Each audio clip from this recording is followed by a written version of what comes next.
இப்போது நாம் பார்க்க போவது 3.6.9 படத்தின் திரை விமர்சனம். 3.6.9 படத்தில் இயக்குனர் கே. பாக்யராஜ், பிஜிஎஸ், பிளாக் பாண்டி மற்றும் பலர் நடித்திருக்கிறார்கள்.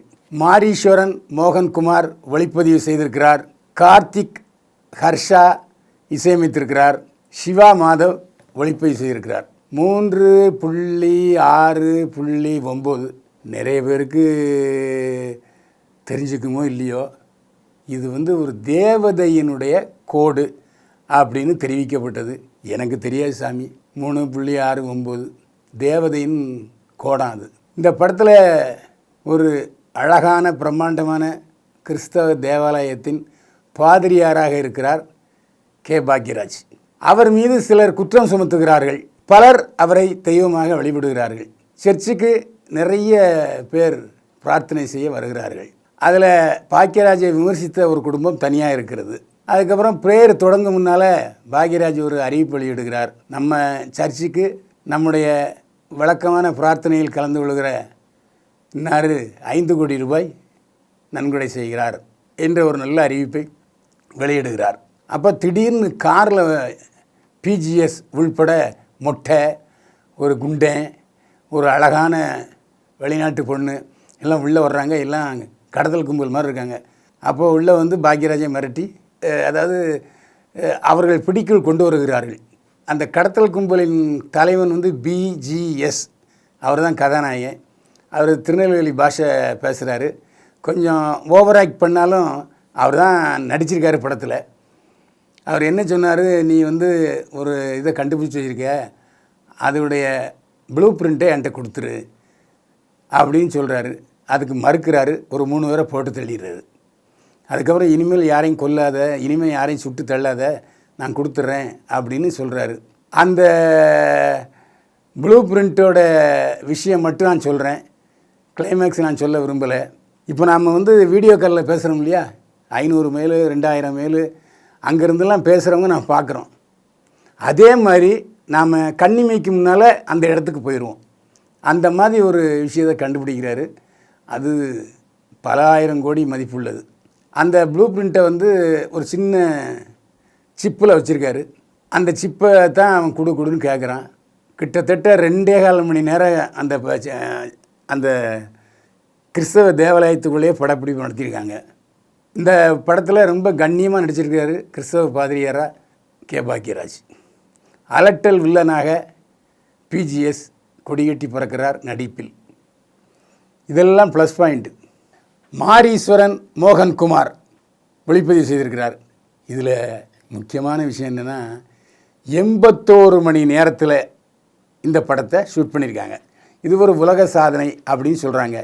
ஆனால் இந்த 81 மணி நேர படப்பிடிப்புக்கு 27 கேமரா பயன்படுத்தியிருக்காங்க. அப்போ 27 நாட்கள் படப்பிடிப்பு நடந்தது அர்த்தம் இல்லையா?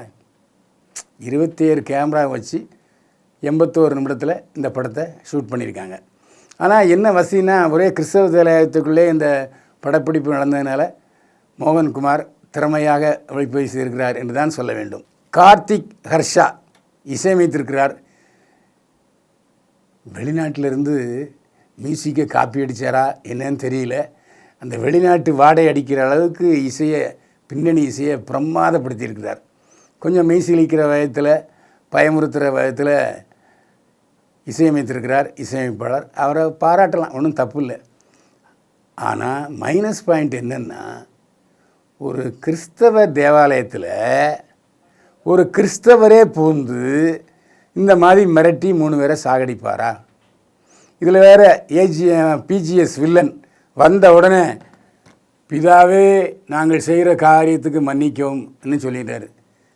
ஏன்பா, எல்லா தவறு காரியங்களுக்கும் இயேசு மன்னிப்பாரா? மன்னிச்சா உலகம் தாங்குமா? ஒரு கிறிஸ்தவ தேவாலயத்தில் பிரார்த்தனை செய்வதற்கு மட்டும் போவான். சிலவன் பாவ மன்னிப்பும் கேட்க போவான். ஆனால் ஒரு பெரிய கண்டுபிடிப்பை மிரட்டி பறிக்கிறதுக்காக கிறிஸ்தவ தேவாலயத்துக்குள்ளே ஒரு உண்மையான கிறிஸ்தவன் செல்வானா? இது ஒரு கேள்விக்குறி.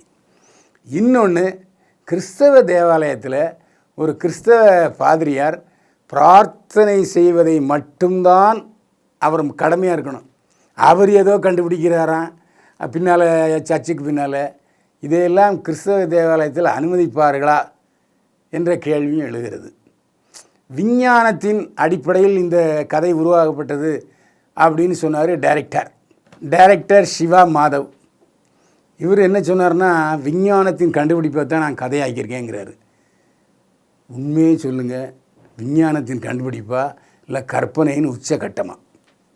இதை தெளிவுபடுத்த அவர் மறந்துட்டார். சிவா மாதவ் அப்படின்னா அவர் கிறிஸ்தவர் அல்லாத ஒரு இந்து கிறிஸ்தவர்களை பற்றி இப்படி எடுக்கிறதுக்கு கிறிஸ்தவர்களை அனுமதிப்பார்களா, இதை சென்சார் குழுவினர் ஒத்துக்கொள்வார்களா என்பதும் கேள்விக்குறி. திருநெல்வேலிக்காரரு படம் எடுத்திருக்காரு. படத்தில் நடித்த புதுமங்கள் அனைவரும் கிறிஸ்தவர்கள், நெல்லை பாஷை தான் பேசுகிறாங்க. நெல்லை மாவட்டத்தில் இது கத்தோலிக்க கிறிஸ்தவ தேவாலயத்தில் நடக்கிறதா காமிக்கிறாங்க. இது அங்குள்ள கத்தோலிக்க கிறிஸ்தவர்கள் ஒத்துக்கொள்வார்களா என்பது தெரியவில்லை. பாக்யராஜ் சார் திரைக்கதை மன்னன். அவர் இது எப்படி லாஜிக் முறைகளை ஒத்துக்கொண்டார் என்பது நமக்கு தெரியல. சரி, பணம் கொடுத்தாங்க, நடிச்சிருக்காரு பாக்யராஜ் சார், அவர் மேலே நம்ம தப்பு சொல்ல முடியாது. ஆனால் ஒரு கிறிஸ்தவரே இந்த படத்தினுடைய வில்லனாகவும் தயாரிப்பாளரும் இருந்து கொண்டு இந்த மாதிரி ஒரு படம் எடுப்பது அவசியமா என்ற கேள்வியும் எழுகிறது. ஆனாலும் ஏதோ பரபரப்பாக இருக்குன்ட்டு ஒரு தடவை பார்க்கலாம், தப்பு இல்லை. இந்த சிவா மாதவ் டைரக்டர் என்ன செஞ்சார்னா, அல்லாஹ் அக்பர், பிதா குமாரன் பரிசுத்தாவி, அதே மாதிரி இந்து கடவுள் சிவா 3 பேரும் இந்த படத்துக்கு வாழ் தெரிவிப்பாங்கன்னு ஒரு டைட்டிலும் போட்டுட்டார். எதுக்காக அந்த டைட்டில் போட்டாருங்கிறதும் தெரியல. பிதா குமாரன் பரிசுத்தாவி, இவர்கள் செய்யும் காரியத்தை மன்னியுங்கள் பிதாவே, அப்படி தான் ப்ரேயர் பண்ண வேண்டியிருக்கு. வேறு என்ன பண்ண வேண்டியிருக்கு? 100க்கு 38 மதிப்பெண்கள், 3.6.9. உங்களுக்கு கிறிஸ்தவ தேவாலயத்தில் இந்த மாதிரி காரியங்கள் நடக்கிறதுக்கு எதிர்ப்பு தெரிவிக்கவில்லை என்று சொன்னால் தாராளமாக 3.69 தியேட்டரில் போய் பாருங்கள். மீண்டும் சந்திப்போம். வாழ்க வளமுடன்.